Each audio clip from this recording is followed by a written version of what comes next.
গত 7 দিন যাবৎ ভগবান শ্রীকৃষ্ণচন্দ্রের দিব্যলীলামৃত কথারূপ আস্বাদন শ্রীমদ্ ভাগবতের প্রথম স্কন্ধের কথা শ্রবণ করছি, যেখানে পরীক্ষিত মহারাজের অপ্রাকৃত জীবনাবলী আলোচনা করা হয়েছে। আমরা শ্রবণ করছি পরীক্ষিত মহারাজের অপ্রাকৃত জীবনচরিত।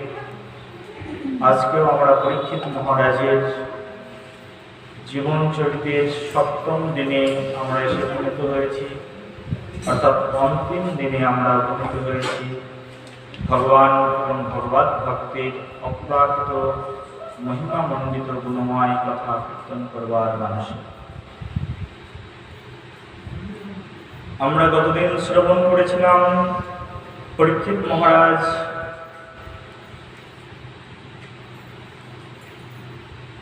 তিনি ব্রহ্মশাপগ্রস্ত হয়েছেন, আর ব্রহ্মশাপগ্রস্ত হয়ে তিনি মাত্র 7 দিনের পরমায়ু তার আর রয়েছে। মাত্র 7 দিন পরমায়ু রয়েছে পরীক্ষিত মহারাজের। পরীক্ষিত মহারাজ ভাবলেন, 7 দিন পরে তো আমাকে দেহধাম ছেড়ে চলে যেতে হবে, তো 7 দিনের জন্য আমি কি করব? 7 দিনের জন্য পরীক্ষিত মহারাজ তখন এক বিশাল সাধু সঙ্গের আয়োজন করলেন। গতদিনে আমরা সেসব কথা শ্রবণ করেছি। বিশাল সাধু সঙ্গের আয়োজন হলো গঙ্গার তীরে, আর সেই সব সাধু সঙ্গে অঙ্গিরা, পুলস্ত, যাজ্ঞবল্ক্য, মৈত্রেয় ঋষি, বশিষ্ঠ ঋষি, বিশ্বামিত্র মুনি, পরশুরাম ভগবান সহ অনেক আচার্যগণ, সনাতন ধর্মের মহান মহান দ্রষ্টাগণ সেখানে এসে উপস্থিত হয়েছিলেন। তাদের উপস্থিতিতে পরীক্ষিত মহারাজ সাধু সঙ্গ করার সুযোগ গ্রহণ করেছিলেন। সেই সকল কথা আমরা গতদিন শ্রবণ করেছি। আর বিশাল সাধু সঙ্গের আয়োজন হলো সেই গঙ্গার তীরে। পরীক্ষিত মহারাজ তার জীবনের অন্তিম লগ্নে, পরীক্ষিত মহারাজ তার জীবনের অন্তিম সময়ে মহা সাধু সঙ্গ করছেন।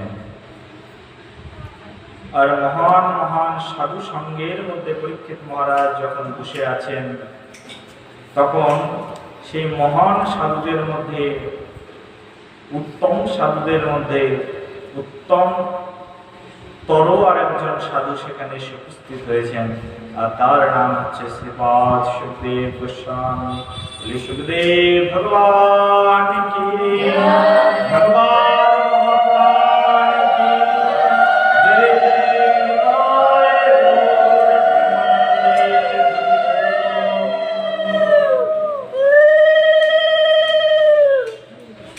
সুখদেব গোস্বামী পাদ সেখানে এসে উপস্থিত হয়েছেন সেই বিশাল সাধু সঙ্গের মধ্যে। সাধু সঙ্গের স্রোতের মধ্যে সুখদেব গোস্বামী পাদ এসে উপস্থিত হয়েছেন। সেটা তো শুধুমাত্র সাধু সঙ্গ নয়, সেটাকে বলা হয়েছে সাধু সঙ্গরূপ স্রোতধারা। পরীক্ষিত মহারাজ যে ধরনের সাধু সঙ্গ করেছিলেন সেটা শুধু সাধু সঙ্গ নয়, সেটাকে বলা হয়েছে সাধু সঙ্গরূপ স্রোতধারা।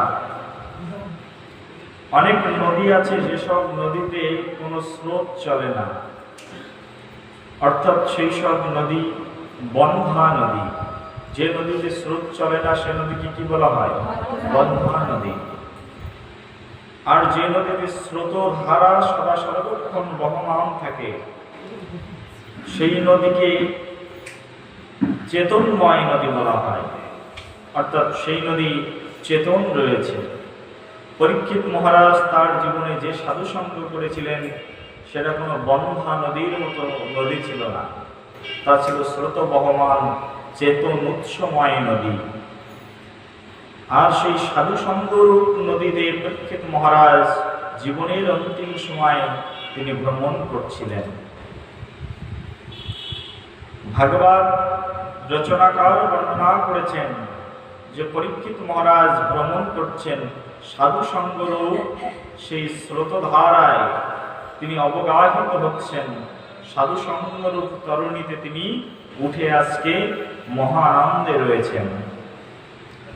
এই জগতে আমরা দেখতে পাই মৃত্যুর সময় সকলের মুখ কালো হয়ে যায়, বিবর্ণ হয়ে যায়। আমরা দেখতে পাই এই জগতে কোনো মানুষ যখন মৃত্যুবরণের সময় আসে তখন তিনি কষ্ট পেতে থাকেন।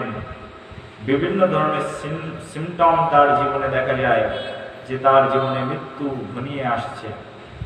মৃত্যুর আগে কি কি সিমটম দেখা যায়? তো শাস্ত্র বলছে কারোর যখন জীবনে মৃত্যুর সময় ঘনিয়ে আসবে তখন কি হবে? তাহলে তার চুলগুলো পেকে যেতে থাকবে, তার দাঁত নড়তে থাকবে, তার চামড়া ঢুলে যাবে, তার বিভিন্ন অঙ্গ প্রত্যঙ্গে বিভিন্ন স্থানে স্থানে ব্যথা বেদনা থাকবে এবং শরীরের বিভিন্ন জয়েন্টগুলো অচল হয়ে যেতে থাকবে, ইনঅ্যাক্টিভ হয়ে যেতে থাকবে। এগুলো হচ্ছে তার জীবনের অন্তিম সময়ের লক্ষণ। পরীক্ষিত মহারাজ তার জীবনে যখন অন্তিম সময় আসলো তার এই সকল কোনো সিমটম তার জীবনে দেখা যাচ্ছিল না। মৃত্যুর সময় সকলের হৃদয়ে কিছু না কিছু ভয় চলে আসে, আমার মৃত্যুর সময় হয়ে গেছে। কোনো মানুষ যখন ক্যান্সার রোগ আক্রান্ত হয় অথবা কোনো মানুষ যখন কোনো বিশেষ দুরারোগ্য রোগে আক্রান্ত হয়, সে যখন হাসপাতালের বেডে শুয়ে শুয়ে মৃত্যুর প্রহার গণে তখন তার কথার মধ্যে একটা দুঃখ থাকে, তার কথার মধ্যে ভয় থাকে, ভীতি থাকে, কারণ আমাকে এই পৃথিবী ছেড়ে চলে যেতে হবে। আর ভয় থাকার কারণ কি? ভয় থাকার কারণ তিনি জানেন আমি যখন এই পৃথিবী ছেড়ে চলে যাব তখন আমাকে নিশ্চিত রূপে নরকে যেতে হবে। কোথায় যেতে হবে? নরকে যেতে হবে। প্রত্যেকটি মানুষ জানেন যে আমি যখন এই পৃথিবী ছেড়ে চলে যাব তখন আমাকে নরকে যেতে হবে। সেই জন্য তাদের জীবনে কি রয়েছে? ভয় রয়েছে। মৃত্যুর আগে সবাই ভয় পায়। এমন কোনো মানুষ নেই যিনি মৃত্যুকে ভয় পান না। মৃত্যু যখন সামনে চলে আসে তখন ঠিকই সবাই একটু হলেও ভয় কিন্তু পায়। ভয় পায় কেন? ভয় পাওয়ার কারণ হচ্ছে তাকে মৃত্যুবরণ করতে হবে, আর এই সংসারে ভোগবৃত্তিময় জীবনযাপন সে করতে পারবে না। এটাই হচ্ছে তার জীবনে চরম সংকটের কারণ। সে আর ভোগবৃত্তিময় জীবনযাপন করতে এই জগতে পারবে না। মানুষ মৃত্যুর সময়, মৃত্যুর যখন মুহূর্ত আসে, সেই মৃত্যুর মুহূর্তে প্রত্যেকটি মানুষ অত্যন্ত দুঃখাতুর থাকে। তার হৃদয় দুঃখময় হয়ে ওঠে, বেদনায় ভরে ওঠে। তার কারণ এই সুন্দর পৃথিবী ছেড়ে তাকে চলে যেতে হবে, সেই জন্য তার মনের মধ্যে দুঃখ থাকে।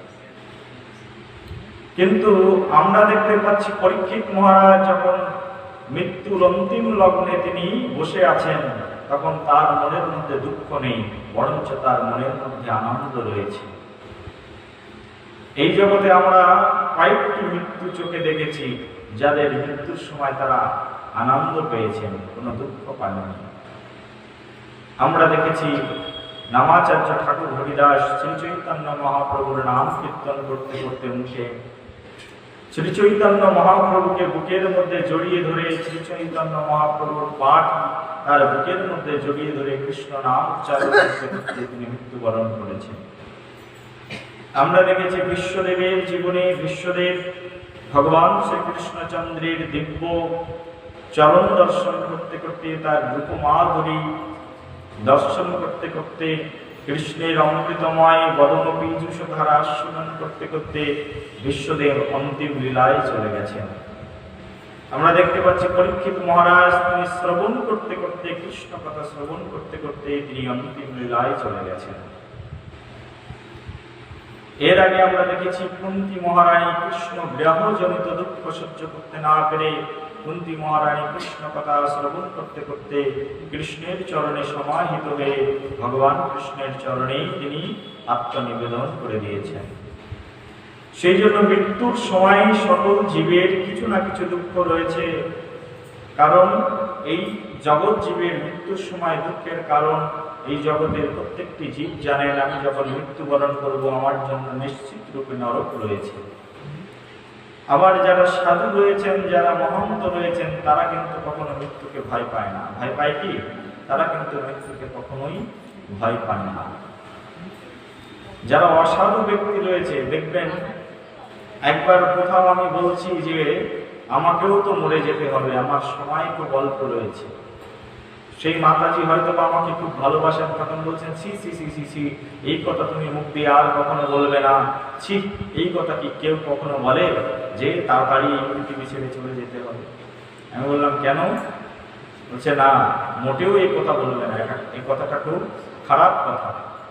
তার জন্য এই কথাটা খুব খারাপ কেন? তার কারণ তার এই পৃথিবীতে ভোগ বৃত্তির প্রতি অনেক বাসনা রয়েছে এখন পর্যন্ত।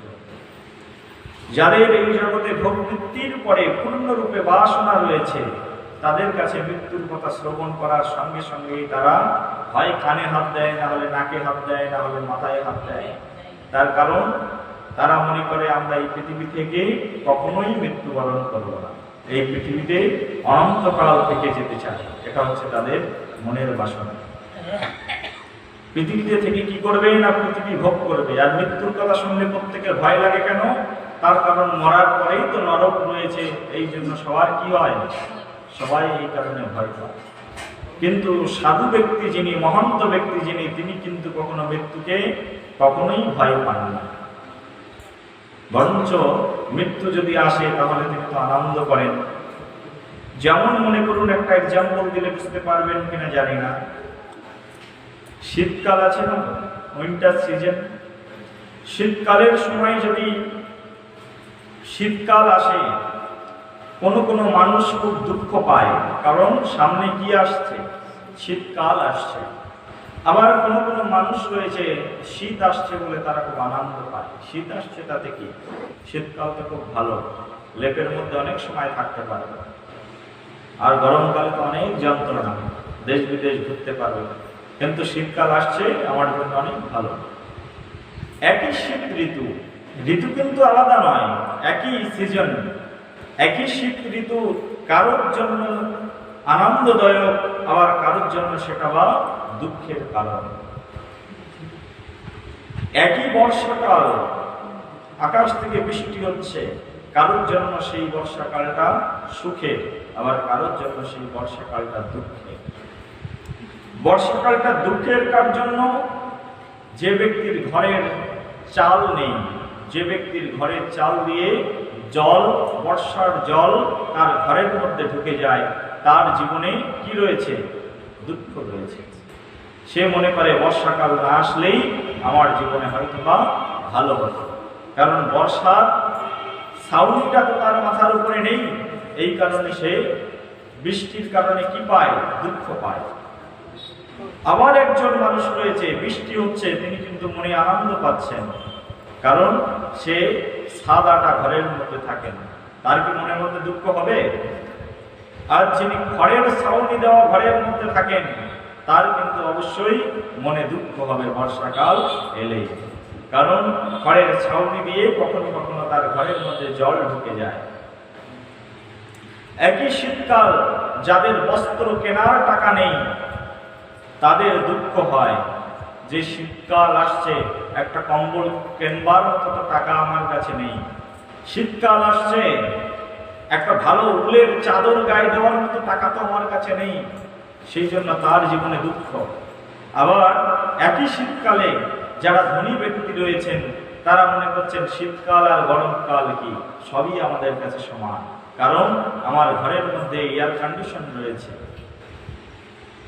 আর সেখানে শীততাপ নিয়ন্ত্রিত ব্যবস্থা রয়েছে। শীতকালে গরম লাগবে, গরমকালে শীত লাগবে, সেই ব্যবস্থাও আমাদের কাছে রয়েছে।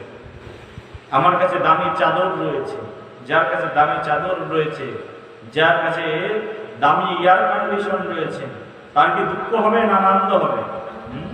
তার আনন্দ হবে। একই শীতকাল কারোর জীবনের জন্য দুঃখ, আবার একই শীতকাল কারোর জীবনের জন্য আনন্দ। সিজন একটি, কিন্তু প্রতিক্রিয়া দুই রকমের। তদনুরূপভাবে এই জগতে যারা মূর্খ জীব রয়েছে, যারা কোনোদিন কৃষ্ণের নাম করেন না, কোনোদিন যারা সাধু সঙ্গ করেন না, কোনোদিন যারা হরিভজন করেন না, কোনোদিন যারা সাধু সঙ্গে যান না, ভগবদ গীতাকে প্রণাম করেন না, ভাগবত কথা শ্রবণ করতে যান না, ভাগবত ভগবানকে প্রণাম করেন না, তাদের জন্য রয়েছে চরম দুঃখ। কারণ তারা জানেন যে আমি সারা জীবন ধরে পাপ করেছি, অন্যায় করেছি, কৃষ্ণ ভজন করিনি, আমি যখন এই পৃথিবী ছেড়ে চলে যাব তখন আমাকে নিশ্চিত রূপে নরক যন্ত্রণা ভোগ করতে হবে। আবার অন্যদিকে কিছু ভক্তরা রয়েছেন, তারা সারা জীবন ভাগবত চর্চা করেন, কৃষ্ণ কথা শ্রবণ করেন, কৃষ্ণ ভক্তের সন্নিকটে যান, শ্রী মন্দিরে গমন করেন, পা দিয়ে তীর্থ ভ্রমণ করেন, ভগবানের সুগন্ধি পুষ্পের ঘ্রাণ গ্রহণ করেন। আমাদের হাত কেন পেয়েছি তা শাস্ত্র বলছে, হরেও করেও মন্দির মার্জনাদেশু শ্রুতং চুক্ত চাকুরং শত কথাদয়ে। আমরা হাত পেয়েছি কেন?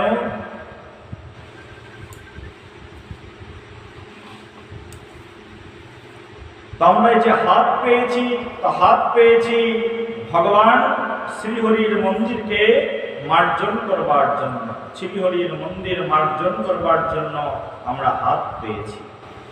মুখ কেন পেয়েছি? না, মুখ পেয়েছি ভগবান শ্রীকৃষ্ণচন্দ্রের দিব্য নাম কীর্তন করবার জন্য। মুখ কেন পেয়েছি? কৃষ্ণের দিব্য নাম কীর্তন করবার জন্য। মুখ পেয়েছি ভগবান শ্রীকৃষ্ণচন্দ্রের অমৃতময় প্রসাদ গ্রহণ করবার জন্য। আমরা পা পেয়েছি এই পা দিয়ে তীর্থস্থানে গমন করবার জন্য। আমরা নাক পেয়েছি ভগবান শ্রীকৃষ্ণচন্দ্রকে নিবেদিত প্রসাদী পুষ্পের ঘ্রাণ আস্বাদন করবার জন্য। কান পেয়েছি কান দিয়ে কৃষ্ণ কথা হরিকথা শ্রবণ করবার জন্য।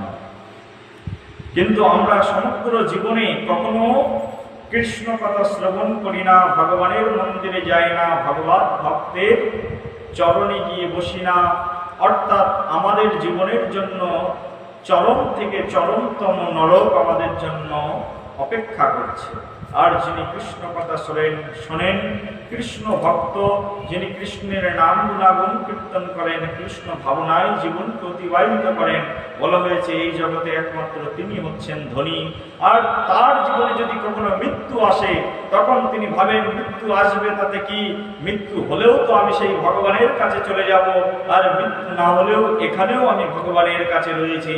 সেই জন্য যিনি ভগবানের ভক্ত, তার মৃত্যুর কোনো চিন্তা নেই। বলে নিতাই গৌর প্রেমানন্দে।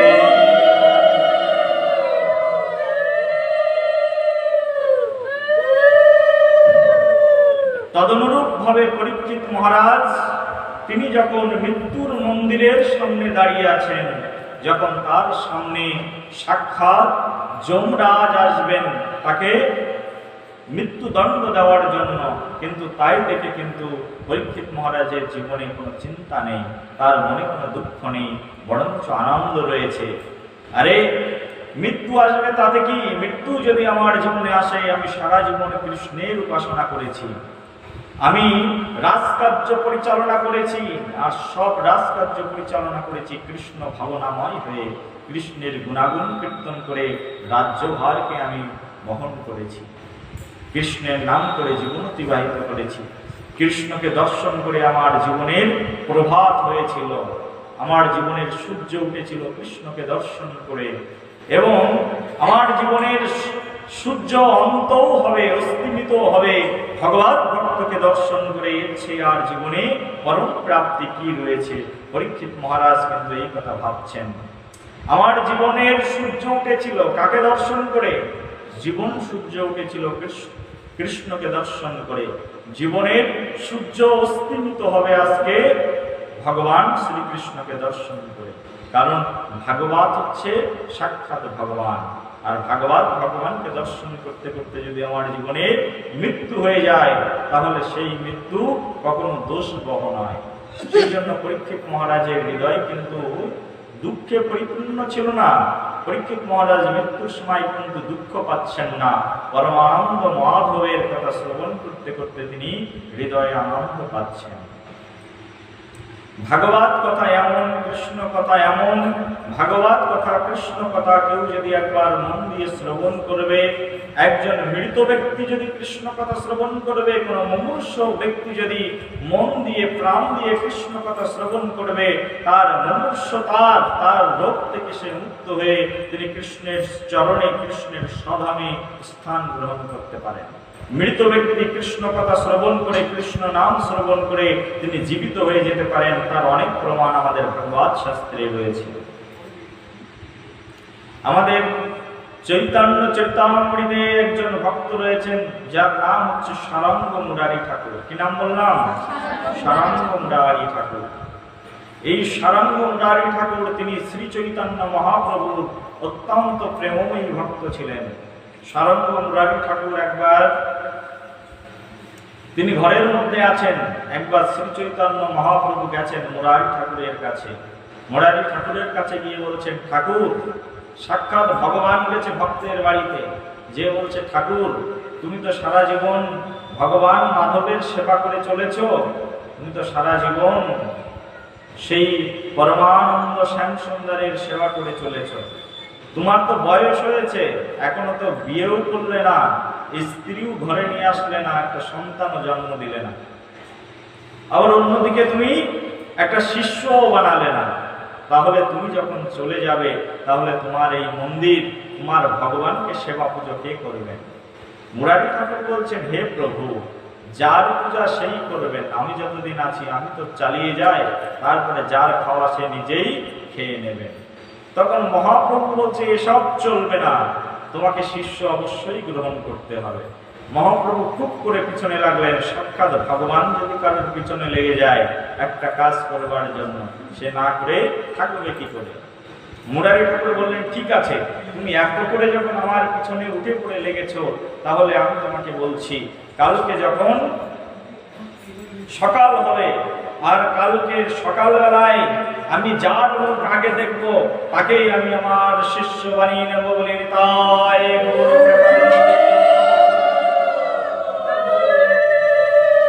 মুরারি ঠাকুর বলছেন, কালকে সকালবেলায় যার মুখ আমি আগে দেখব আমি তাকেই শিষ্য বানিয়ে নেব।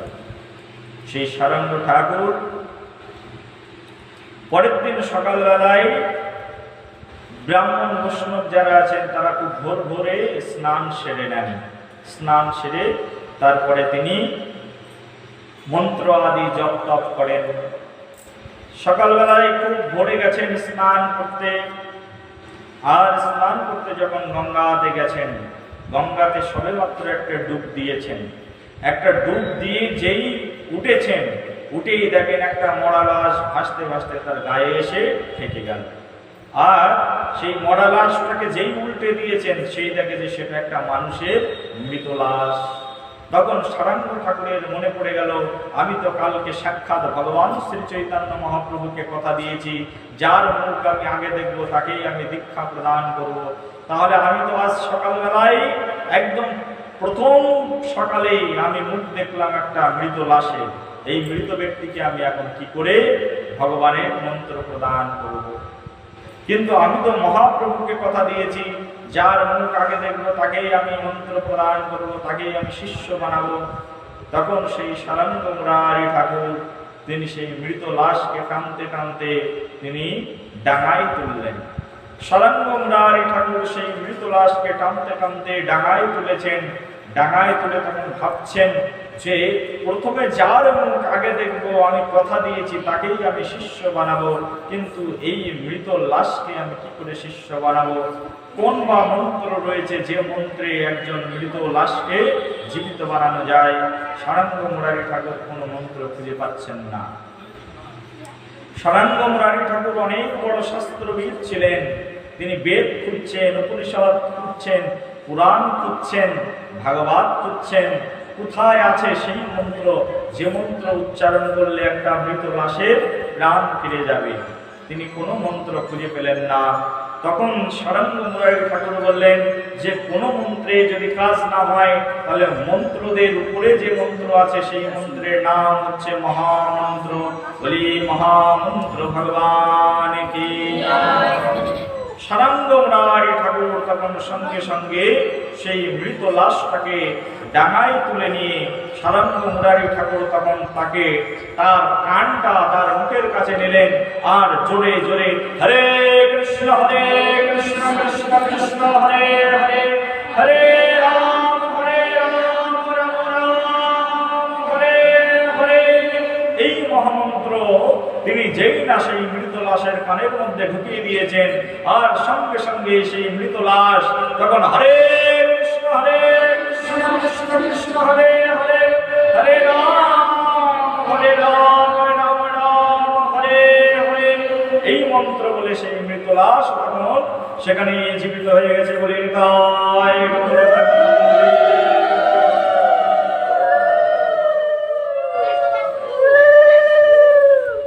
শাস্ত্রে অনেক প্রমাণ রয়েছে একজন মৃত ব্যক্তি তিনি পর্যন্ত সুস্থ হয়ে যেতে পারেন কার নামে?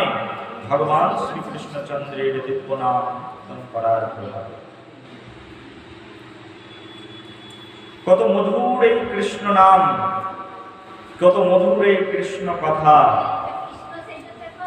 যে ভগবান শ্রীকৃষ্ণচন্দ্রের দিব্য নাম কেউ যদি মুখে একবার কীর্তন করেন, ভগবান কৃষ্ণচন্দ্রের দিব্য নাম কীর্তন করার ফলশ্রুতিতে একজন মৃত ব্যক্তি তিনি পর্যন্ত প্রাণ ফিরে পেতে পারেন। কৃষ্ণ নামের, কৃষ্ণ কথার কি শক্তি রয়েছে তাহলে চিন্তা করুন। পরীক্ষিত মহারাজ তাই ভাবছেন যে আমার জীবনে যদি মৃত্যু আসে তাতে কি, কিন্তু আমি তো কর্ণে শ্রবণ করছি সেই মধুর কৃষ্ণ কথা। কার কথা? সেই ভগবান শ্রীকৃষ্ণের কথা। সেই শ্রীকৃষ্ণের কথা শ্রবণ করতে করতে যদি আমার জীবনে অন্তিম লগ্ন আসে, অন্তিম ক্ষণ আসে, তাহলেও আমি নিশ্চিত রূপে সেই ভগবানের ধামে অবশ্যই ফিরে যাব। সেই জন্য আমাদের মৃত্যুর বাসনা থাকা উচিত, আর মৃত্যুর সময় কৃষ্ণ কথা শ্রবণ করতে করতে যেন মৃত্যুবরণ করতে পারি, এটি আমাদের বাসনা হওয়া উচিত। ভগবানের ভক্ত তিনি মৃত্যুর সময় কৃষ্ণ কথা শ্রবণ করতে করতেই মৃত্যুবরণ করেন, কৃষ্ণ কথা বলতে বলতেই তিনি মৃত্যুবরণ করেন।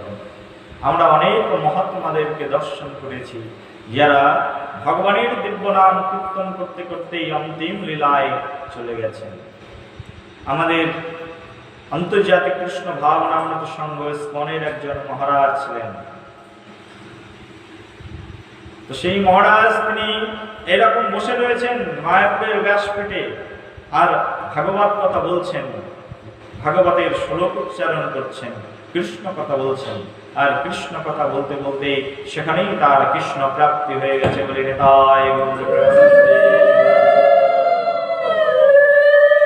বলছেন কৃষ্ণ কথা। আর কৃষ্ণ কথা বলতে বলতেই তিনি কৃষ্ণের সাধনে গমন করেছেন। শিল প্রভুপাদ অন্তিম জীবনে তিনি ভাগবতের ট্রান্সলেশন করতে করতেই সাধন গমন করেছেন। ভাগবতের কথা কীর্তন করতে করতে, ভাগবতের ট্রান্সলেশন করতে করতে শিল প্রভুপাদ তিনি সাধন গমন করেছেন, নিত্য ধামে গমন করেছেন।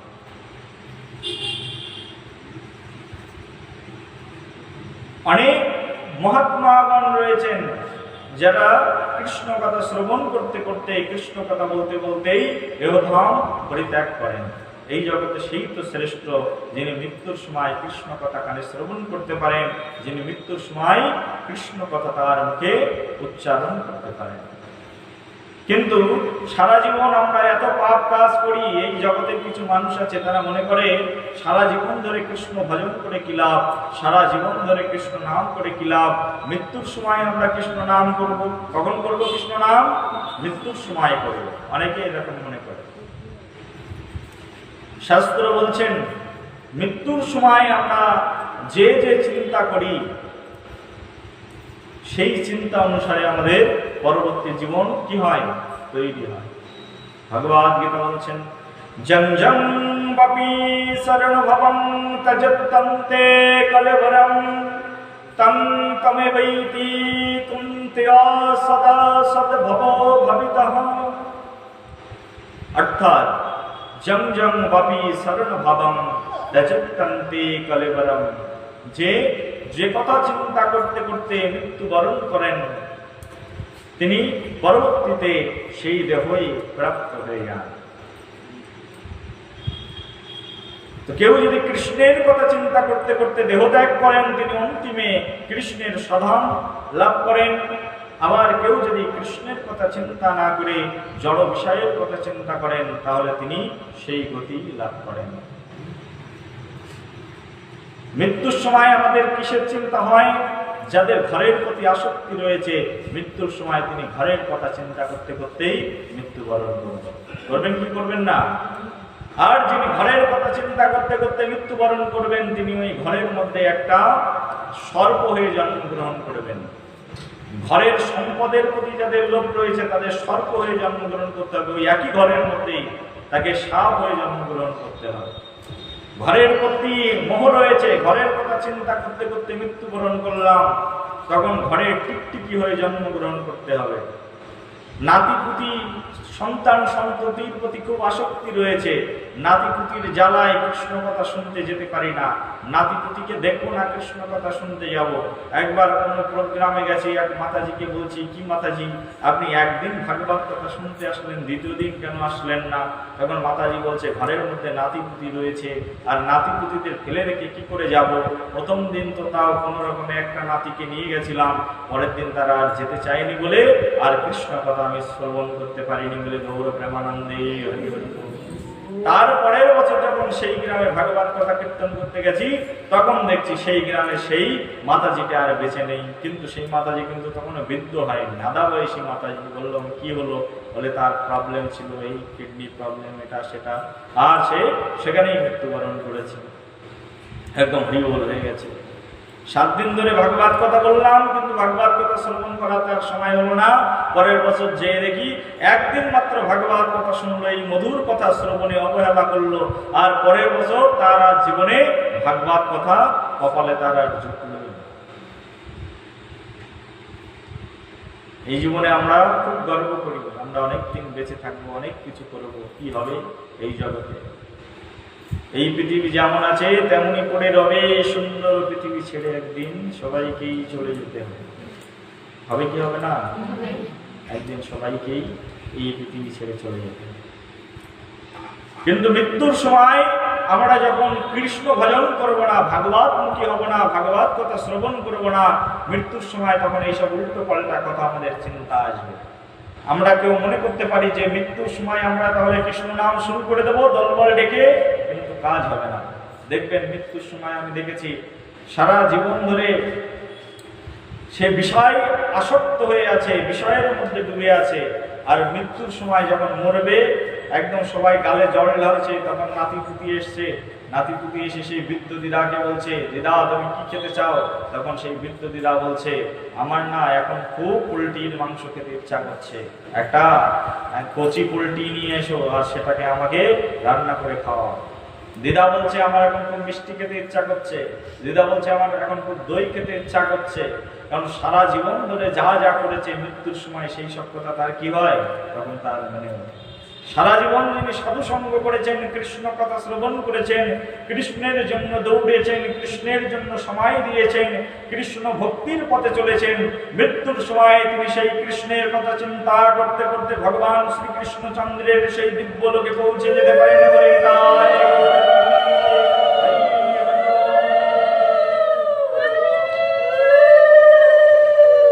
আর যিনি সারা জীবন ধরে মোটরসাইকেল চালিয়েছেন, স্ত্রীকে নিয়ে বিউটি পার্লারে গেছেন, স্ত্রীকে নিয়ে শপিং করতে গেছেন, স্ত্রীকে নিয়ে এটা কিনতে গেছেন, সেটা কিনতে গেছেন, নাতিপুতিকে নিয়ে গেছেন, পুত্র সন্তানকে নিয়ে গেছেন, সারা জীবন শুধু স্কুল করিয়েছেন, মেয়ে স্কুলে বসে আছে, বাবা মা দুইজন বসে বসে গল্প করছে, মেয়ে কখন সেই স্কুল থেকে ফিরবে, তারপরে স্কুল থেকে মেয়েকে বাড়িতে নিয়ে এসে কোলের মধ্যে বসিয়ে তাকে মেয়েকে বাটি চচ্চড়ি দিয়ে খাওয়াচ্ছে, মেয়ে তুমি খাও, মেয়েকে ড্রেস পরাচ্ছে, মেয়ের দাঁত মেজে দিচ্ছে। কেউ কেউ রয়েছে আবার ঘরের মধ্যে কুকুর পুষেছে আর সেই কুকুরকে দাঁত বিরাজ করছে আর কুকুরের জন্য রান্না করছে, কুকুরকে খাওয়াচ্ছে। এইভাবে যারা সারা জীবন ধরে বিষয়বদ্ধ জীবন যাপন করবে, তার মৃত্যুর সময় মেয়ের কথা চিন্তা করতে করতে মরবে আর মেয়ের পেটের মধ্যে কৃপি হয়ে জন্মগ্রহণ করবে বলে তাই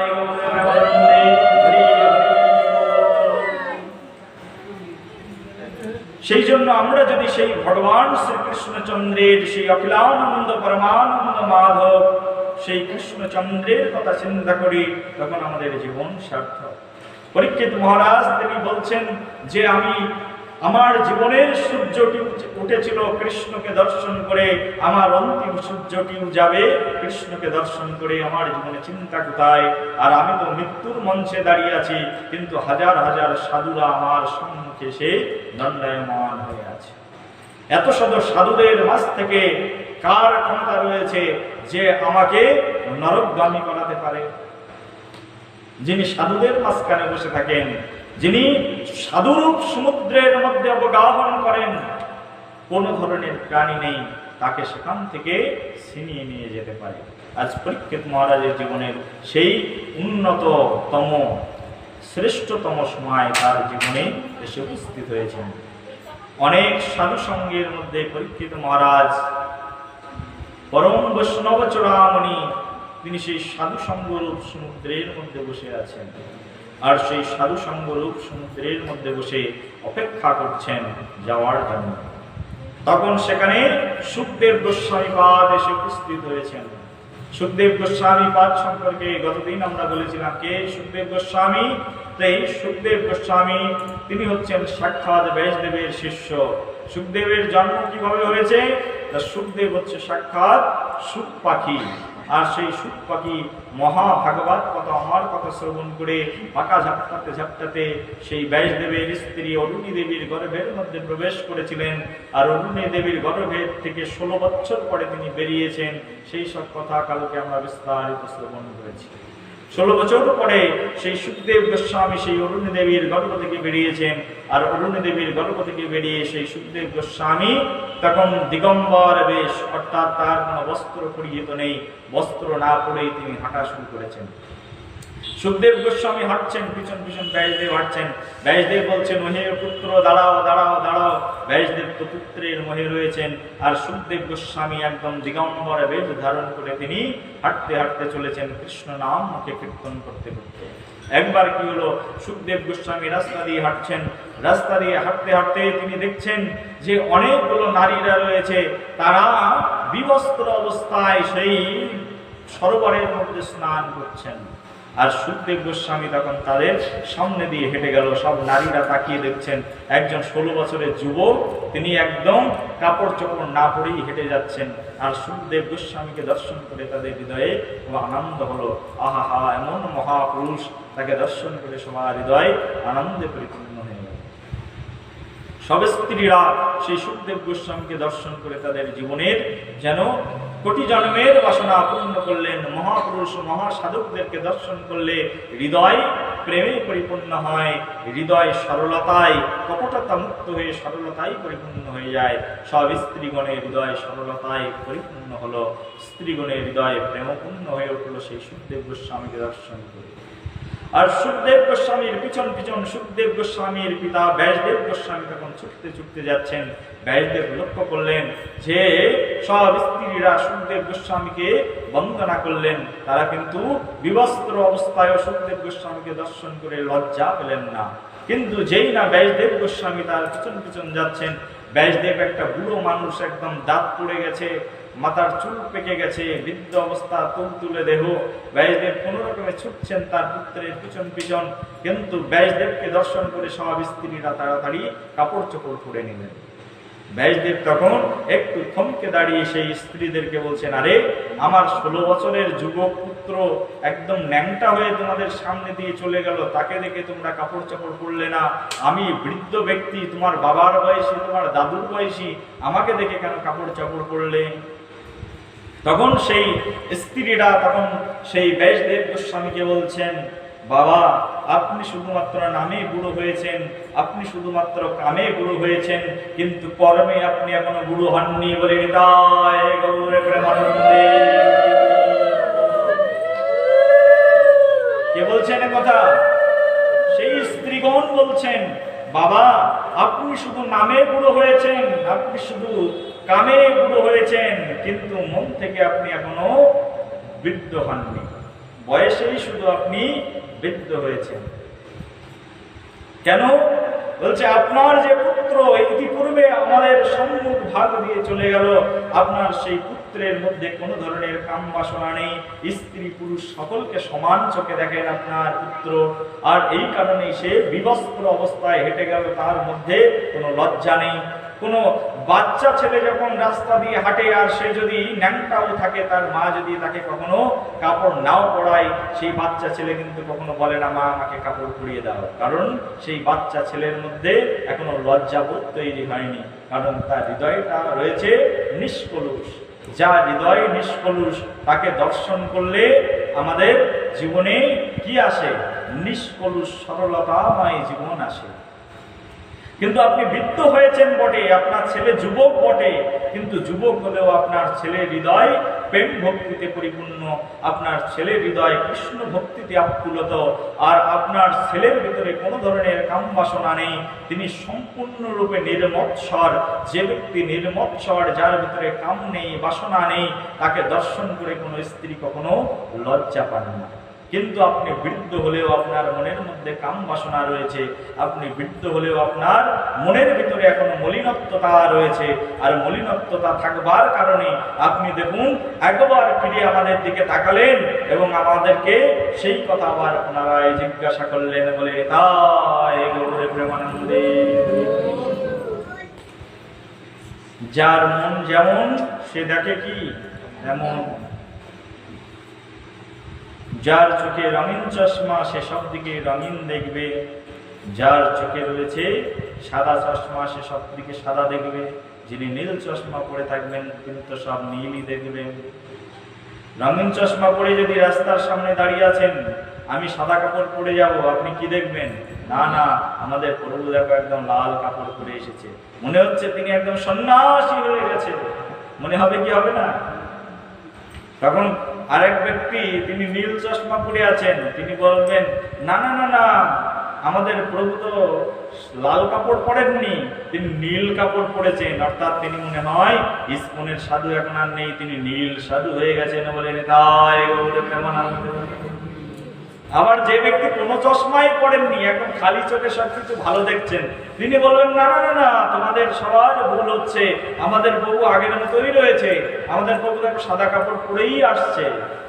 যে যে চশমা পরবেন সে সেই রকম দেখবেন, যার চরিত্র খারাপ সে সবকিছুকে খারাপ চরিত্রে দেখবেন, যার চরিত্র উত্তম তিনি সবকিছুর মধ্যে উত্তম বস্তুকে দর্শন করবেন। বলে গৌর প্রেমানন্দে হরি। ব্যাসদেব গোস্বামীকে দর্শন করে তখন সেই স্ত্রীগণ এই ধরনের উক্তি প্রদান করলেন।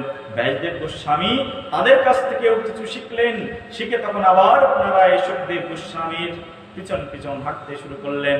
সুখদেব গোস্বামী দৌড়াচ্ছেন আর সঙ্গে সঙ্গে ব্যাসদেব গোস্বামী দৌড়াচ্ছেন। পিতা পুত্রের জন্য দৌড়াচ্ছেন, পুত্র ভগবানের জন্য দৌড়াচ্ছেন। বলে তাই গৌর প্রেমানন্দে। ব্যাসদেব গোস্বামীর সঙ্গে সুখদেব গোস্বামীর অন্তর কতটুকু চিনুন। যিনি বেদকে 4 ভাগে ভাগ করেছেন, যিনি বেদান্ত সূত্র রচনা করেছেন, যিনি পুরাণ আদি নিখিল শাস্ত্র রচনা করেছেন, সেই ব্যাসদেব গোস্বামী ছুটছেন তার পুত্র মোহে, আর পুত্র ছুটছেন কার মোহে? কৃষ্ণের অনুসন্ধানের মোহে। সুখদেব গোস্বামী এবং ব্যাসদেব গোস্বামীর সঙ্গে দুইজনের মধ্যে এটি হচ্ছে পার্থক্য। পুত্র ছুটছেন কৃষ্ণকে পাওয়ার জন্য, আর পিতা ছুটছেন পুত্রকে পাওয়ার জন্য। সুখদেব গোস্বামী কৃষ্ণের অনুসন্ধানে এমন মুক্ত হয়ে গেছেন, পিতা পিছন থেকে ডাকছেন সুখদেব সুখদেব সুখদেব।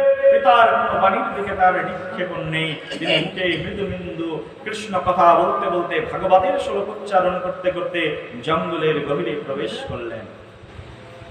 সুখদেব গোস্বামী জঙ্গলের অত্যন্ত গভীরের মধ্যে প্রবেশ করেছেন, তাকে আর ফিরিয়ে আনা সম্ভব নয়। ব্যাসদেব গোস্বামী কিছু বাচ্চাদেরকে কিছু শ্লোক শিখিয়ে দিলেন, আর শ্লোক শিখিয়ে দিয়ে তখন ব্যাসদেব গোস্বামী তিনি তার গৃহে ফিরে আসলেন। একবার সুখদেব গোস্বামী সেই সেখানে কোথায় না সেই জঙ্গলের মধ্যে তিনি একবার বসে কৃষ্ণের নাম ভজন করছেন। কিছু বাচ্চারা গেছেন কাঠ কাটবার জন্য, আর বাচ্চারা তখন কাঠ যখন কাটছেন তখন সেই শ্লোক উচ্চারণ করছেন। সেই শ্লোকের বঙ্গা অর্থ হচ্ছে এরকম যে ভগবান শ্রীকৃষ্ণচন্দ্রের দিব্য নাম কীর্তন করতে করতে, ভগবানের সেই অমৃতময় কথা কীর্তন করতে করতে প্রত্যেকের আনন্দ আস্বাদিত হয়। কিন্তু ভগবানের কথা শ্রবণ করার পরে যদি ভগবানের কথা প্রচার না হয় তাহলে সেই ভগবানের কথা সেখানেই অসমাপ্ত থেকে যায়। এই কথা শ্রবণ করলেন তখন সুখদেব গোস্বামী কানে, তখন ভাবলেন হয়তোবা তার পিতাশ্রী এই আদেশ করে পাঠিয়েছেন।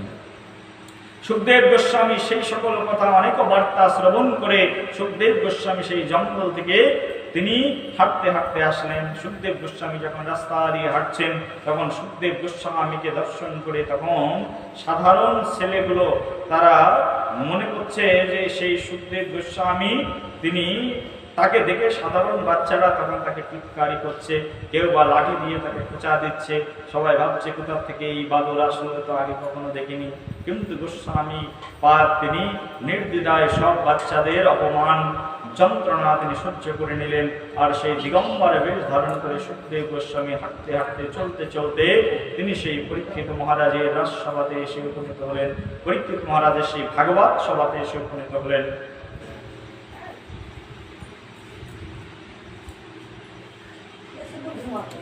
আর পরীক্ষিত মহারাজের সেই ভাগবত সভাতে যখন সেই সুখদেব গোস্বামী পাদ এসে উপস্থিত হয়ে তখন সুখদেব গোস্বামীকে দর্শন করে সবাই তখন সুখদেব গোস্বামীকে প্রণাম নিবেদন করলেন।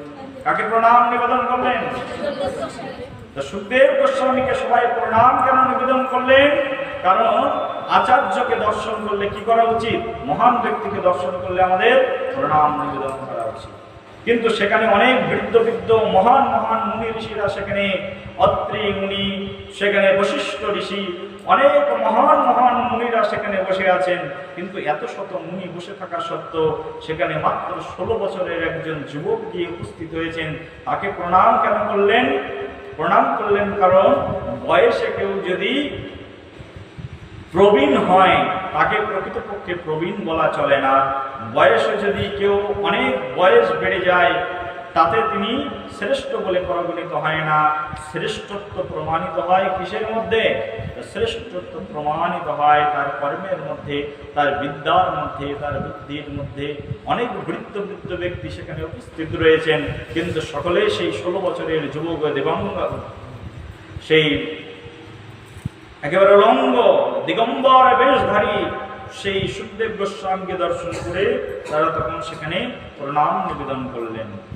আর প্রণাম নিবেদন করে তখন সেই সুখদেব গোস্বামী পাদকে তখন তারা যথাযথ স্থান প্রদান করলেন। সবার মধ্যে শ্রেষ্ঠ আসন যেটি, সেই শ্রেষ্ঠ আসনটি সেই সুখদেব গোস্বামীকে প্রদান করলেন। সবাই তখন বলছেন, হে সুখদেব গোস্বামী, আমরা আপনার মহিমা জানি।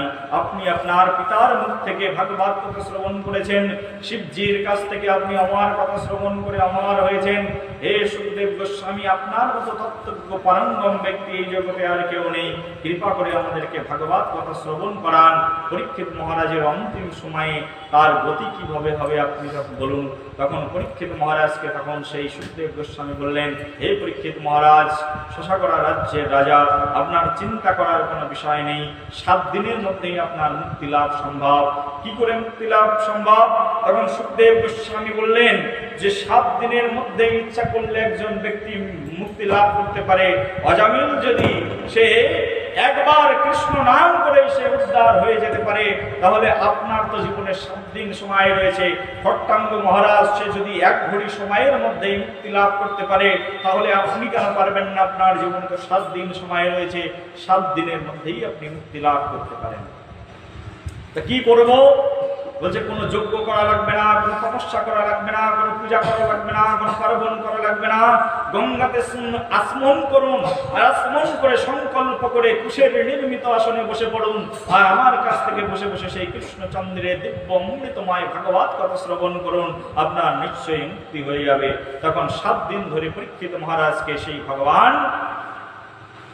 শ্রীকৃষ্ণচন্দ্রের দিব্য অমৃতময় কথামৃত লহরী শ্রবণ করিয়ে গেলেন। কে শ্রবণ করালেন? সুখদেব গোস্বামী। 7 দিন ধরে সুখদেব গোস্বামী ভগবানের অমৃত চরিত কথা শ্রবণ করালেন। 7 দিন যাবৎ ভগবান শ্রীকৃষ্ণচন্দ্রের সেই অমৃতময় কথা তিনি শ্রবণ করলেন। 7 দিন ধরে সেই অমৃতময় কথা শ্রবণ করার পরে অন্তিম দিন যখন এসেছে, তার জীবনের আজকে হচ্ছে শেষ দিন। আর শেষ দিনে তিনি প্রাণ ভরে ভাগবত কথা শ্রবণ করে নিয়েছেন। অনেক তত্ত্ব কথা রয়েছে ভাগবতের মধ্যে, আমাদের সময় শেষ, আমরা দীর্ঘায়িত করবো না। আপনারা যেহেতু একটু টাইম একেবারে ক্লোজিং টাইমে এসে উপস্থিত হন, সেই জন্য আমাদের প্রোগ্রাম শুরু করতে অনেক দেরি হয়। কমসে কম 2-3 ঘন্টা তো ভাগবত কথা শ্রবণ করা উচিত, তাহলে ভাগবতের কিছু কিছু কথা বলে শেষ করা যায়। তো কি হয়েছে তখন? সেই পরীক্ষিত মহারাজ তখন সেই মহাভাগবতের শেষ চরণে এসে উপস্থিত হয়েছেন। আর সুখদেব গোস্বামী পাদ আজকে 7 দিনের ভাগবত কথা আলোচনা করছেন। 7 দিনের ভাগবত কথায় সুখদেব গোস্বামী পাদ প্রথম স্কন্ধ, দ্বিতীয় স্কন্ধ, তৃতীয় স্কন্ধ, চতুর্থ স্কন্ধ, পঞ্চম স্কন্ধ, ষষ্ঠম স্কন্ধ, সপ্তম স্কন্ধ, অষ্টম, নবম, দশম, একাদশ স্কন্ধ, আজকে দ্বাদশ স্কন্ধে এসে পৌঁছেছেন। অর্থাৎ দ্বাদশ স্কন্ধের কথা তখন তিনি সেই পরীক্ষিত মহারাজকে শ্রবণ করিয়ে দিলেন। বলে তাই গৌর প্রেমানন্দে।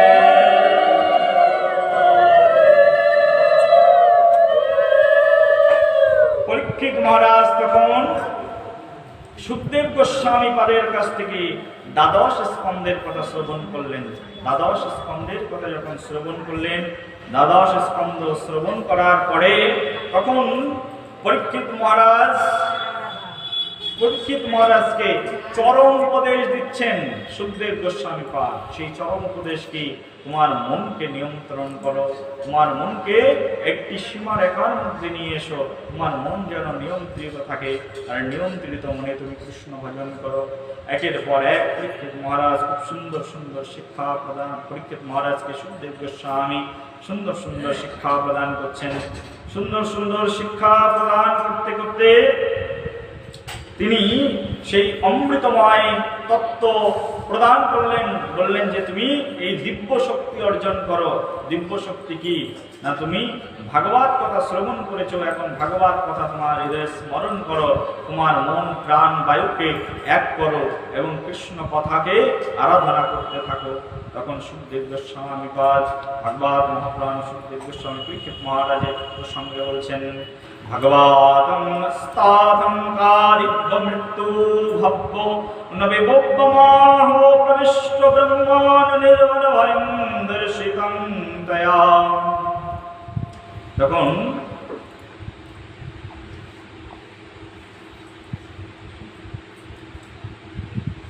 সুখদেব গোস্বামীকে তখন পরীক্ষিত মহারাজ বলছেন, পুরাণ সংহিতং উত্তম শ্রুতস্মৌ ভবমব্যয়ং যস্যং খলুত্তম শ্লোক ভগবানুবলতৌতে।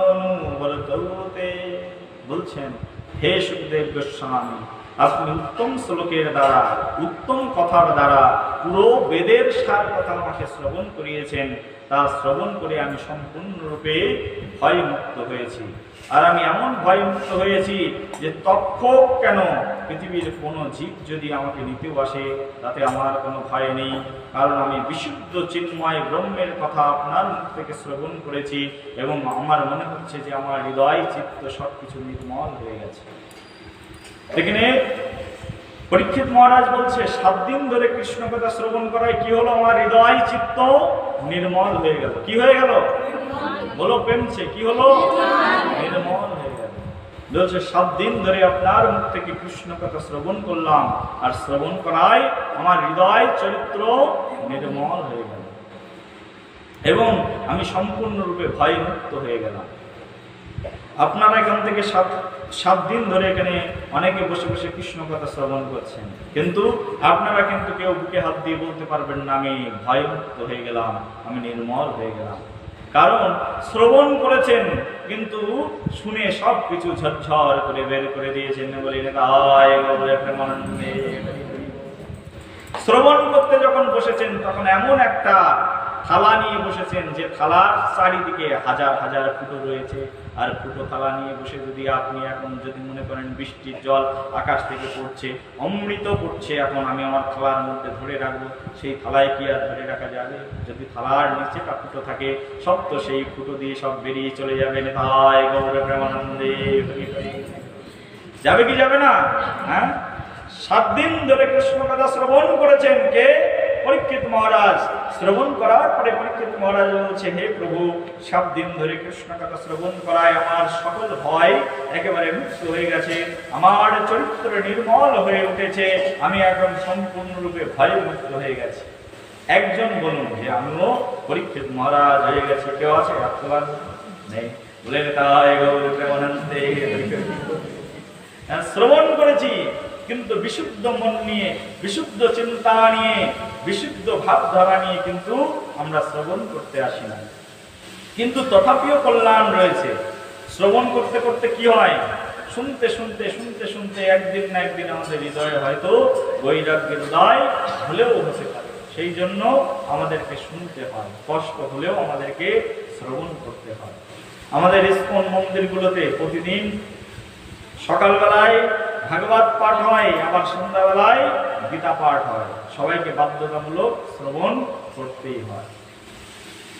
এবং যারা নতুন ভক্ত রয়েছে তারা তো প্রতিদিন 7-8 ঘন্টা ধরে শ্রবণ করে, আর প্রতিদিন 4-5 ঘন্টা ধরে ভগবানের কথা অধ্যয়ন করে। এত সাধনা করে ইস্কন মন্দিরের ভক্তগুলো, প্রতিদিন শ্রবণ করেন আর প্রতিদিন অধ্যয়ন করেন। অর্থাৎ ঘুমাতে যাচ্ছেন, তাও কৃষ্ণ কথা শ্রবণ করতে করতে ঘুমাচ্ছেন। আমাদের ইস্কন ভক্তদের নির্দেশ রয়েছে, কেউ ঘুমাতে যাবে, ঘুমাতে যাওয়ার আগে অবশ্যই তাকে লীলা পুরুষোত্তম শ্রীকৃষ্ণ নামক আমাদের একটি বই রয়েছে, সেই বইটা পড়ে তাকে ঘুমাতে যাওয়া উচিত।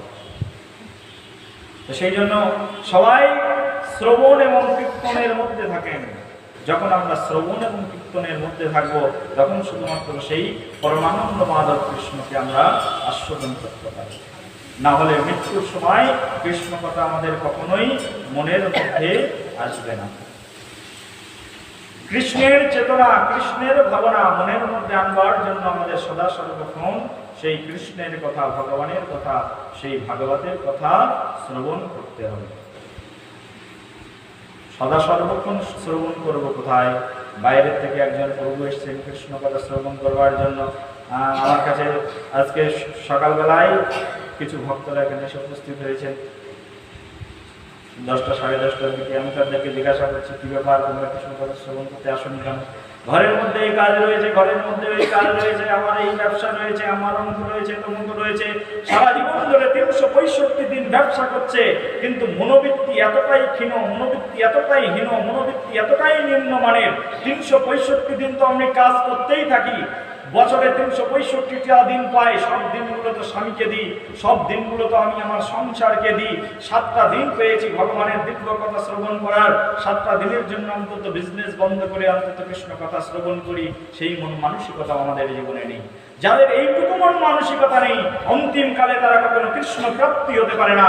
তাদের নিশ্চিত রূপে নরক যন্ত্রণা তাদের জন্য নিশ্চিত রয়েছে বলে তাই গৌর। কিন্তু আমি চাইবো আপনারা কেউ নরকে না যান, আর নরকে যাতে না যেতে হয় সেই জন্য তো কৃষ্ণ কথার আয়োজন হয়েছে, এখানে ভগবত কথার আয়োজন হয়েছে। আমাদের এখানে ভক্তরা রয়েছেন, এখানে সংকল্প করেছেন 7-8 জন। তাদেরকে আমি বলেছি যে অন্তত সবাই আমার সঙ্গে দেখা করতে আসবে। এই যে মাতাজিরা কেউ একজন দেখা করতে আসেনি বলে গৌর প্রেমানন্দে।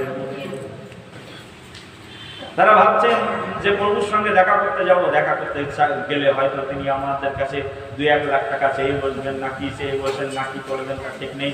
না, দরকার নেই মোটেই দেখা করতে যাওয়ার, যেমন আছি তেমনই হলো বলে হরি হরি হরি হরি নাকি? সবাই ভাবছেন না না না, প্রভুর সঙ্গে দেখা করার কি দরকার আছে? যখন যাবো তখনই শ্রবণ করবো, হয়তো কি বলে বসবেন, আমরা করতে পারবো কি পারবো না, কি চেয়ে বসবেন, দিতে পারবো কি পারবো না। ঠিক আছে, তার সে ঘরের মধ্যেই বসে থেকে সিরিয়াল দেখে রান্না করি, ঠিক আছে, দুপুর বেলায় খাবো আর রাতের বেলায় এসে ভাগবত খাবো, আর সঙ্গে সঙ্গে প্রসাদ খাবো, প্রসাদ খেয়ে আবার বাড়িতে এসে ঘুমিয়ে পড়বো। তাই তো সেই জন্য এই জগতের মানুষ তারা এতটাই কৃষ্ণ বিমুখ, এতটাই তার জীবন পাপ পঙ্কিলতায় পরিপূর্ণ হবে। সাধুরা আসবেন কৃষ্ণ কথা শ্রবণ করানোর জন্য, সাধুরা আসবেন ভাগবতের অমৃতময় বাণী শ্রবণ করবার জন্য, কিন্তু সাধুদের প্রতি তাদের অনুরক্তি হবে না, সাধুদের প্রতি তাদের আনুগত্যতা আসবে না, সাধুর কথা তারা কখনোই শ্রবণ করবেন না। তারা সদা সর্বক্ষণ বিষয়ের কথা নিয়ে বিষয়ের মধ্যে মগ্ন থাকবেন, সাধুর কথার প্রতি তাদের সামান্যতম ভ্রুক্ষেপ হবে না। আমাদের কলিযুগ এতটাই সিরিয়াস বলা হয়েছে, এখানে মানুষ সাধু সঙ্গে আসবেন না, সালমান খানের শো দেখবার জন্য যাবেন, অমিতাভ বচ্চনের শো দেখবার জন্য যাবেন, কোনো নায়ক নায়িকা চলে আসবেন, এখানে রঞ্জিত মল্লিক চলে আসবেন, তাকে দর্শন করবার জন্য সব মাতাজিরা সুন্দর সুন্দর শাড়ি কাপড় পরে একদম সেখানে লাইন দিয়ে একের পর এক ঘন্টার পর ঘন্টা দাঁড়িয়ে থেকে রঞ্জিত মল্লিককে দেখবেন।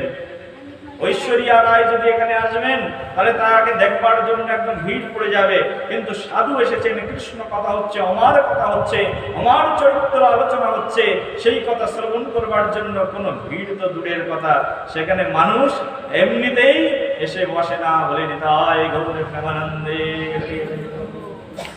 তো মানুষ কতটাই ভাগবত বিমুখ, কতটাই ভাগ্য বিমুখ চিন্তা করুন। কলির জীব এইরকম হবে। আমাদের ভাগবত শাস্ত্রে বর্ণনা করা রয়েছে, কলির সিমটম বর্ণনা করা রয়েছে। কলিযুগে মানুষ পিতামাতার কথা কেউ শ্রবণ করবেন না, বয়োজ্যেষ্ঠদের কথা কেউ শ্রবণ করবেন না, বয়োজ্যেষ্ঠ ব্যক্তি যারা রয়েছেন তাদেরকে মুখের উপরে অপমান করে দেবেন, এবং কলিযুগের বেশিরভাগ পুরুষরা তারা স্ত্রী শাসিত হবেন, অর্থাৎ স্ত্রীর কথায় উঠবেন আর স্ত্রীর কথায় বসবেন, বলে গৌর প্রেমানন্দে হরি হরি। বুঝতে পারছেন আমার কথা? পাচ্ছেন না?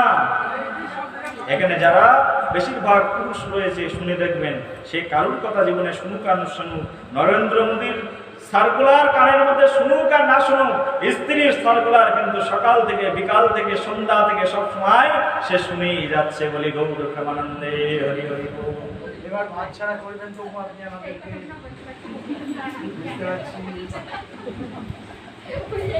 কলিযুগের মানুষ তারা স্ত্রী পরিদর্শনে ব্যস্ত থাকবেন এবং তারা বেশিরভাগ স্ত্রীর কথা শুনে চলবেন, সাধুর কথা কেউ কানে শ্রবণ করবেন না।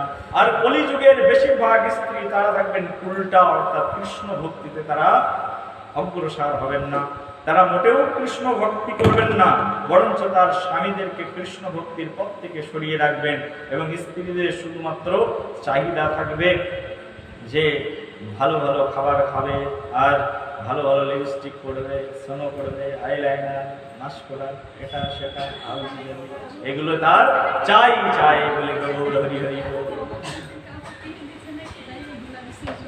না কিনলেও আমরা পড়াশোনা করেছি, তো সেই জন্য আমাদের জীবনযাত্রার মান এমন হবে যে আমাদের কলিযুগের মানুষ বেশিরভাগ তারা কৃষ্ণ বিমুখ হয়ে থাকবে। সেই জন্য কৃষ্ণ বহির্মুখ জীবের একমাত্র পরম গতি হচ্ছে ভগবান শ্রীকৃষ্ণের চরণে আত্মসমর্পণ করা, যেভাবে পরীক্ষিত মহারাজ করেছিলেন। পরীক্ষিত মহারাজ বলছেন, হে প্রভু, হে সুখদেব গোস্বামী পাদ, আপনার কথা শ্রবণ করে আমার হৃদয় কি হলো? নির্মলতায় পরিপূর্ণ হলো, আমার হৃদয়ের সকল ভয় থেকে আমি মুক্ত হয়ে গেলাম।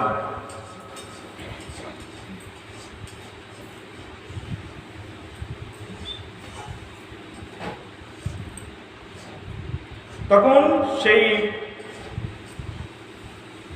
পরীক্ষিত মহারাজকে তখন সুখদেব গোস্বামী বলছেন যে তোমার 70 দিন অতিবাহিত হয়েছে, এখন তুমি যা যা আমি শিক্ষা প্রদান করলাম সেই শিক্ষা অনুসারে তুমি তোমার দেহ ছাড়বার জন্য তৈরি হয়ে যাও। তখন পরীক্ষিত মহারাজ সেই সুখদেব গোস্বামীর কথা শ্রবণ করে ভগবত মহাপ্রাণ বলছেন, পরীক্ষিতোপি রাজঋষি আত্মনি আত্মনামনা সমাধয়া পরমদদৌ আস্পদং শূর যথা তরু প্রাকুলে মহর্ষিণু গঙ্গাকুলে উদাকম্প ব্রহ্মভূত মহাযোগী নিঃসঙ্গ ছিন্ন সংশয়া। তখন সেই পরীক্ষিত মহারাজ তিনি পূর্বমুখী হয়ে, গঙ্গার পূর্বমুখী হয়ে একটি কুশ নির্মিত আসনের উপরে তিনি উপবেশন করলেন। স্বয়ং উত্তরমুখী হয়ে তিনি উপবিষ্ট হলেন। তিনি দর্ভ ঘাসের গোটার প্রান্তের পূর্বমুখী করে আসন নির্মাণ করলেন। আমি জানি না এই ঘাসটা কি হয়, যাব তো দর্ভ ঘাসের গোটার প্রান্ত ভাগে তিনি পূর্বমুখী হয়ে আসন তৈরি করলেন এবং উত্তরমুখী হয়ে তিনি উপবেশন করলেন, বসে পড়লেন। আর পূর্ণরূপে যোগসিদ্ধি অবলম্বন করলেন। আর তিনি এমন যোগসিদ্ধি অবলম্বন করলেন, সেই পরম সত্যের ধ্যানে তিনি নিমগ্ন হয়ে গেলেন। আর পরম সত্যের ধ্যানের মধ্যে নিমগ্ন হয়ে তার হৃদয়কে, তার প্রাণ বায়ুকে শোষণ করে সেই ধ্যানের মধ্যে তিনি ধ্যানস্থ করালেন। আর এইভাবে ভগবান শ্রীকৃষ্ণচন্দ্রের সেই ভাগবতের কথা শ্রবণ স্মরণ করতে করতে, কৃষ্ণের কথা ধ্যান করতে করতে পরীক্ষিত মহারাজ যখন সেখানে উপবিষ্ট হয়েছেন, তখন পরীক্ষিত মহারাজ অন্বেষণ করছেন শেষ সময়ের কখন তার মৃত্যুর সময় আসবে। আর সেই মুহূর্তে তখন সেখানে এসে উপস্থিত হয়েছেন তক্ষক নাগ। কি নাগ? তক্ষক সর্প। কারণ তার অভিশাপ কি ছিল? তক্ষক সাপের দংশনে তার মৃত্যু হয়ে যাবে। তক্ষক যখন আসছেন, এই দেখে তক্ষককে আসতে দেখে সেখানে কশ্যপ মুনি গিয়ে বাধা প্রদান করলেন। কারণ সাধুদের মাঝখানে বসে আছেন পরীক্ষিত। কাদের মাঝখানে বসে আছেন? সাধু সন্তের মধ্যে পরীক্ষিত মহারাজ বসে আছেন। তখন কশ্যপ মুনি গিয়ে তখন তক্ষককে বলছেন, তক্ষক কি ব্যাপার, তুমি আমার অগ্রে তুমি কেন যাচ্ছ? তং তর্পয়িতা দ্রবণং দ্রব্যনিহিত বিষহরিণং দ্বিজরূপ প্রচ্ছন্নম কামরূপ দশন্নন্ন প্রেণম। তখন সেই বিষ হরণকারী কশ্যপ মুনির এমন ক্ষমতা ছিল যে তিনি যে কোনো সর্পের বিষকে সঙ্গে সঙ্গে কি করে দিতে পারতেন? ধ্বংস করে দিতে পারতেন। কশ্যপ মুনি তখন সেই তক্ষক নাগকে বলছে, কি ব্যাপার, তুমি আমাকে ওভারটেক করে তুমি পরীক্ষিত মহারাজকে মারবার জন্য যাচ্ছ? তুমি জানো আমার শক্তি কি? তক্ষক মহারাজ তখন বলছে, তক্ষক সর্প বলছেন, আমার শক্তি তুমি দেখতে চাও? তাহলে দেখো। তক্ষক সর্প বলছেন, দেখাও তোমার শক্তি। তক্ষক তখন দূর থেকে শুধু হাঁ করলেন, আর সঙ্গে সঙ্গে সেই জঙ্গলের অর্ধেক বৃক্ষ পুড়ে একদম ছাই হয়ে গেল। কার বিষে? তক্ষকের বিষে। তক্ষকের এইরকম বিষ হয়েছে।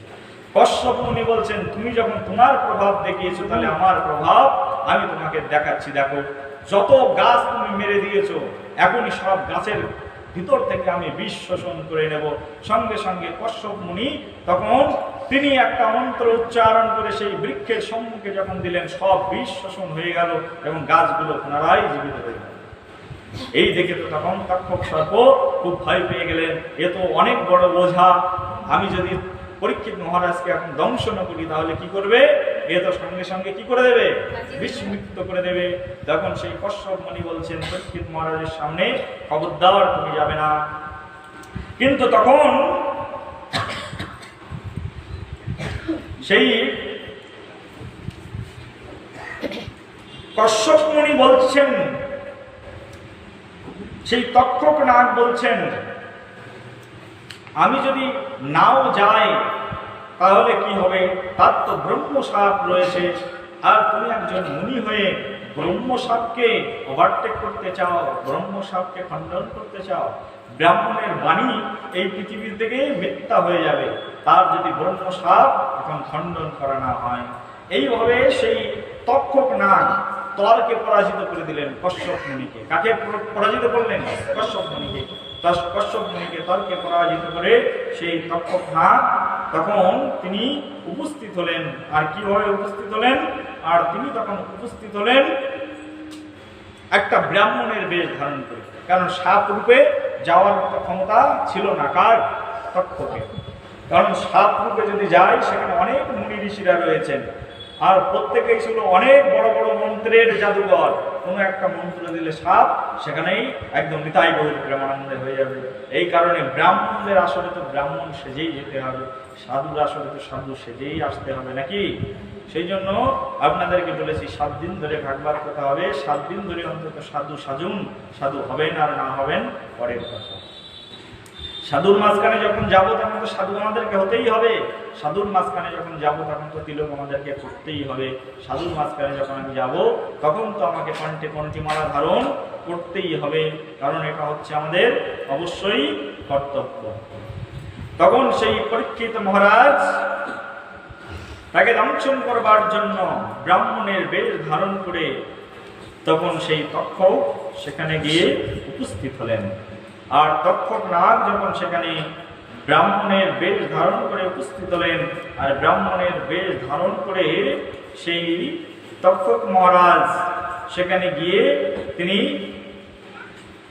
ব্রহ্মভূতর্ষ রাজরীশ দেহে ওই গরলয়গ্নিনা ভূভস্মাৎ শব্দ পশ্যত্তম সর্বদেহিনাম। আর সেখানে গিয়ে উপস্থিত হয়ে তখন তিনি তার মুখ দিয়ে সবল দিলেন, ব্রাহ্মণের বেশ ধারণ করে গিয়ে যখন সবল দিলেন সেখানেই তিনি ধ্বংস হয়ে গেলেন। বলে তাই গৌর প্রেমানন্দে হরি হরি বল। কে ধ্বংস হয়ে গেলেন? পরীক্ষিত মহারাজ সেখানেই ধ্বংস হয়ে গেলেন। আর পরীক্ষিত মহারাজ যখন ধ্বংস হয়ে গেলেন তখন কি হলো? হাহাকার মনুষ্য ভূতিতে সর্বতম বিশ্বতহবন্ন সর্বে দেবাসুরসাদায়। সমগ্র পৃথিবীর প্রত্যেকের দেবতা সুর মানুষ ঋষি সবাই হাহাকার করে উঠলেন, হরিধ্বনি করে উঠলেন। দেবদন্দ ভয় নেগ্রদন্দ পশ্বরজঙ্গ বিবৃষ পুষ্পবর্ষ পুষ্পবারি বর্ষণাম বিবুধি সাধুপদীরা। তখন দেব দেবতারা তারা স্বর্গের উপরে উঠে দুন্দুবি বাজাতে থাকলেন এবং তারা সবাই পরীক্ষিত মহারাজকে ধন্য ধন্য করতে থাকলেন। আর মুনি ঋষিরা সবাই তখন হরিধ্বনি করতে থাকলেন। বলে তাই